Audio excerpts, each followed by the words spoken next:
Allô, je m'appelle Shema. Je suis en génie industriel en 4e année et je suis la fondatrice et la directrice de Polystar.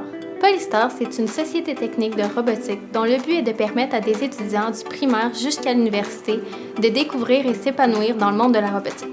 Comment est-ce qu'on s'y prend? On a 3 initiatives.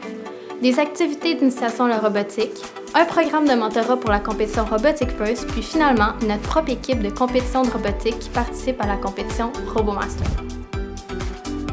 Notre compétition, c'est cette grosse compétition qui se déroule en Chine à chaque année. Imaginez une immense arène dans laquelle une équipe de robots affronte une autre équipe de robots dans un jeu inspiré d'un jeu vidéo.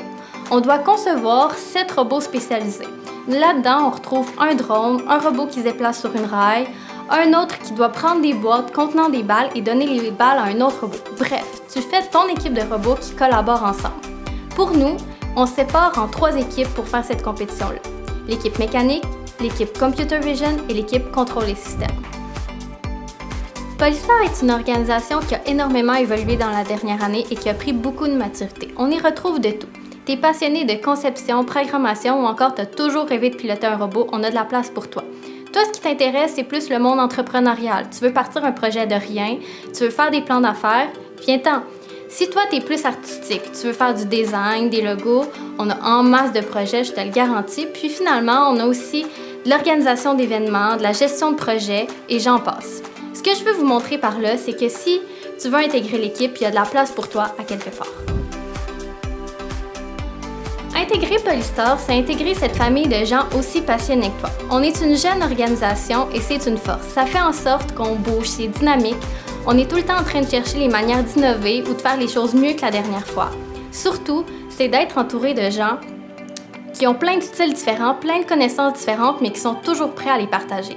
Je dis tout le temps dans l'équipe qu'on lead par l'exemple, c'est-à-dire qu'on s'inspire les uns des autres, que le fait que quelqu'un à côté de toi travaille aussi fort que toi, ça t'inspire à toi aussi de te donner puis de donner toute ton énergie.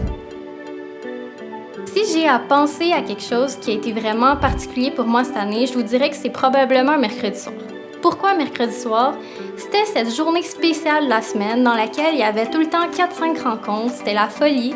Puis moi, j'aimais ça me promener partout. Et je me rappelle qu'un de ces soirs-là, je suis sortie de Polytechnique vraiment tard, j'étais fatiguée, mais j'avais le gros sourire en face parce que je venais de me rendre compte de quelque chose d'important. Avoir un projet dans sa tête, une vision, c'est une chose, mais quand après ça, tu vois des gens qui sont passionnés, qui travaillent fort dessus, puis qui font évoluer le projet au-delà de toi, il y a un sentiment qui est presque magique là-dedans, puis ça m'avait vraiment impressionnée. Je m'étais dit, ça y est, il y a une communauté, ce projet est vraiment rendu concret.